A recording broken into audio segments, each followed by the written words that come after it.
Hey, what's up guys? So a new patch means a new mid lane SoloQ tier list. Today I'm going to be running you through some of the best champions and strategies to use on 9.7 to hopefully net you some LP gains and climb some divisions. So starting off on my S tiers, we're going to be running you through a couple of the champions that I think are super strong. Firstly is that Ahri. I think Ahri is still probably the best pick this patch when it comes to just strictly consistency, power, mobility. It offers everything, and it actually was indirectly buffed this patch because of the ultimate hunter, which saw a nice increase to the cooldown reduction on your ultimate. So right now the best build is a glacial build with the GLP and spooky ghosts. And when you go ultimate hunter, it means your ultimate's at around about like a 40-45 second cooldown later on in the game. You just make constant picks. This pick is disgusting. I expect the win rate to increase this patch, and definitely pick this champion up if you're looking for a new mid laner. Moving all the way down now to the Talia. I think that Talia has been slowly getting better and better patch by patch, and I think this patch she's definitely going to be one of the best and highly contested mid laners on 9.7. This champion has it all, has really good skirmish 1v1, 2v2, and roaming prowess. That really makes it just such a strong pick in SoloQ right now. I believe around about a 54% win rate in the mid lane, one of the highest out of all mid laners right now. And I recommend, if you played Talia before, you're probably going to need to do a couple of practice games. It's a little bit awkward. The Q's not AoE anymore, but Talia is definitely going to be one of the best mids this patch, mark my words, and I recommend giving it a go. The last mid I'm going to be talking about is Zed. I think that Zed definitely benefited this patch indirectly through the Dark Seal nerfs. A lot of the mages he versus runs that double Dark Seal can sustain much better than him. So these 80 champions that didn't really rely on the corrupting double Dark Seal for lane sustain definitely are benefiting, and you'll see champions like Lissandra and Silas fall off completely this patch. Riot Games balance team, of course, as they do, they decided, hey, let's just completely gut the champions, especially for something like Lissandra. Like Lissandra and Silas both went corrupting double Dark Seal. So not only did they get nerfed indirectly through that, they also got their numbers nerfed, and of course they're both aftershock abusers. So it's like, I don't know, man, the balance team, you know what they're like. So we see Lissandra drop back, Silas drop back, and that's definitely going to help out Zed. It's definitely going to help out Talon as well. Lissandra countered both of those champions really well with the aftershock.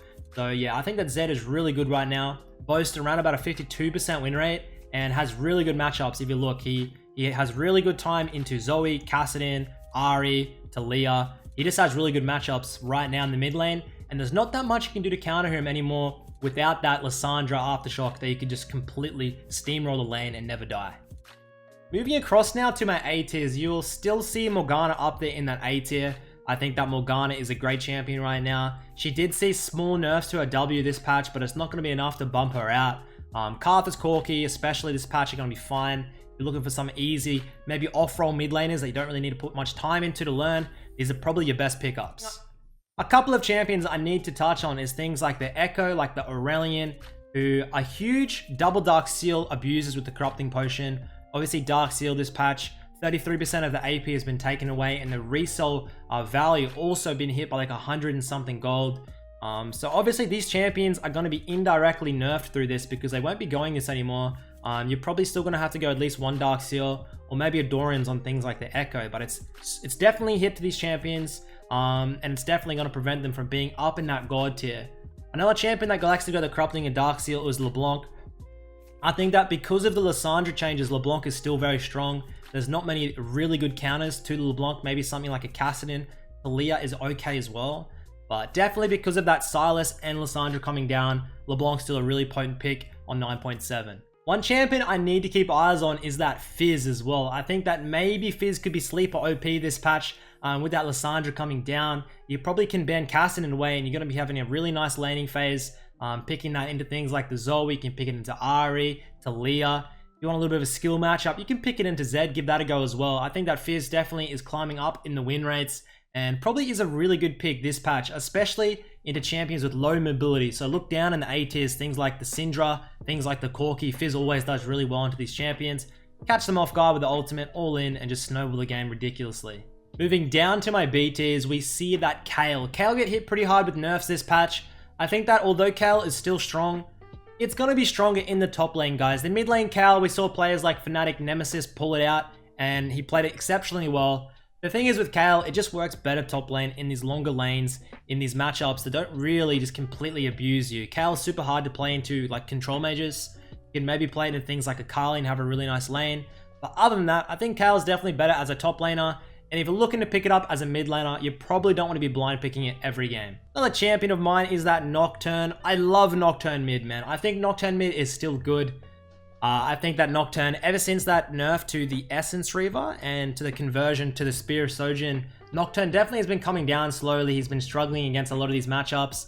But if you want like a little bit of a niche counter into something like the Zoe, the Cassidy, and the Talia, by all means, pick that Nocturne, get those all-ins with the lethal tempo, and just completely steamroll over the game and make Vedius proud.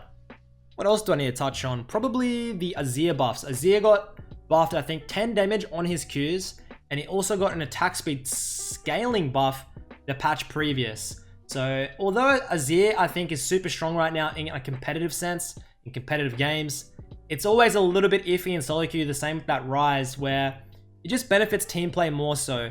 You got guaranteed blue buffs, which are going to help you out in your laning phase. You can kind of play the slow tempo game, get a lot of scaling where these champions come in to their own and just completely take over the game. But as for SoloQ, I wouldn't really recommend that Azir unless you're looking to one-trick it or have played a lot of games on the champion before. Last champion I probably want to touch on is that Sylas. I think that Sylas was god tier for the last couple of patches. Look, Sylas mains, you've had your fun. Now your fun has come to an end. I was banning Sylas every single game. Must ban. Now with that huge, I think it's like a 6-second increase to his E on Sylas, right? And on these champions that don't like, you max E last on Sylas, man. So that 6-second increase is all the way until level 14. So imagine having a 6-second increase to your escape ability. It's just ridiculous, you know? It's like a 33% increase or something like that. So thank God, I love the Sylas nerfs. I think probably got hit a little bit too hard, but I don't really care. I don't like that champion at all, to be honest. Alright, so finishing off is my C tiers. I don't recommend any of these champions. Take note, I don't really rate tier lists that highly. I know it's pretty ironic that I'm doing a tier list, but I just do it to try and help you guys out. So if you look at this blindly and you go, oh shit, what mid laner should I play?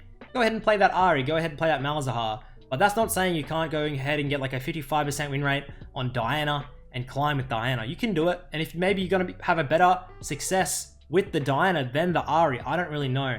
I'm just saying that fundamentally the Ahri is better than the Diana, but you can still make Diana work, okay? One champion in my C tiers that may change is the Irelia. We saw a huge change to Wit's End. It's definitely not a rush item, but maybe a third or fourth item on champions like that Irelia that benefit from the on-hit damage and on-hit healing tied in with the Conqueror. Could be completely broken. I don't really know, but we'll just have to wait and see how this patch turns out. So I guess without further ado, I'll see you guys next time. Thanks for watching, and I'll catch you later.